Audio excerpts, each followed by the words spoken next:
2025 చార్ధామ్ యాత్రకు కొత్త రూల్స్ ప్రకటించారు. ఆ రూల్స్ అతిక్రమిస్తే గనక కఠిన చర్యలుంటాయని కూడా హెచ్చరిస్తున్నారు. మరికొద్ది రోజుల్లో అతి పవిత్రమైన, అత్యంత కఠినతరమైన చార్ధామ్ యాత్ర ప్రారంభం కాబోతోంది. 2025 చార్ధామ్ యాత్ర ఏప్రిల్ 30వ తేదీన ప్రారంభం కాబోతోంది.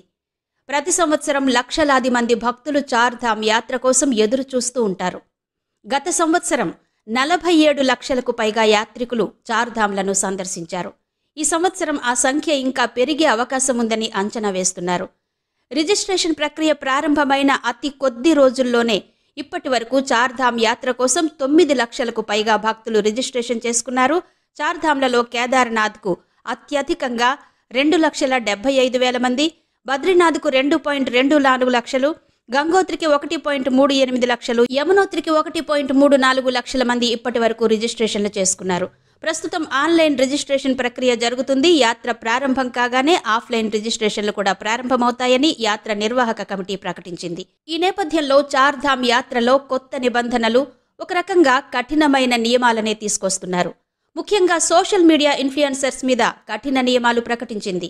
ఈ మధ్యకాలంలో కాదేది మా రీల్స్ కనర్హం అన్నట్టుగా ఏ విషయాన్ని వదలకుండా, వాటి వలన కలిగే పర్యవసానాల్ని కూడా గమనించకుండా రీల్స్ చేయడం ఒక ట్రెండ్గా మారిపోయింది. అది కాస్త ఆలయాలకు, పవిత్ర స్థలాలకు కూడా పాకిన విషయం మనకు తెలిసిందే. ఈ నేపథ్యంలో కేదార్నాథ్, బద్రీనాథ్ ఆలయ పరిసరాల్లో యూట్యూబర్లు, ఇన్ఫ్లుయెన్సర్స్పై నిషేధం విధించింది ఆలయ కమిటీ. కేదార్నాథ్, బద్రీనాథ్ పరిసరాల్లో ఎవరైనా రీల్స్, వీడియోలు షూట్ చేయడం జరిగితే తీవ్రమైన చర్యలుంటాయని, అలాంటి వారిని యాత్ర చేయకుండా, దర్శనానికి అనుమతించకుండానే వెనక్కి పంపేస్తామని ప్రకటించింది. గత సంవత్సరం కేదార్నాథ్ ఆలయ పరిసరాల్లో వీడియోల కోసం, రీల్స్ కోసం ఆలయ పవిత్రతకు, ప్రశాంతతకు భంగం కలిగేలా విపరీత శబ్దంతో డ్రమ్స్ వాయించడం లాంటి కార్యక్రమాలు జరగడంతో అలాంటివి మళ్లీ పునరావృతం కాకుండా ఈ చర్యలు చేపట్టినట్టు ఆలయ కమిటీ ప్రకటించింది. ఇక వీఐపీ దర్శనాల మీద కూడా దృష్టి సారించింది యాత్ర కమిటీ.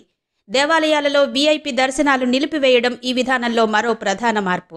ప్రత్యేక అధికారాల కోసం డబ్బు వసూలు చేయడం తీర్థయాత్ర పవిత్రతకు విరుద్ధమని బద్రీనాథ్ పాండా పంచాయతీ కోశాధికారి అశోక్ తోడారియా పేర్కొన్నారు. ఈ సంవత్సరం హోదాతో సంబంధం లేకుండా అందరూ భక్తులు ఒకే రకమైన దర్శనాలు పొందేలా ప్రణాళిక రూపొందిస్తామని ప్రకటించారు.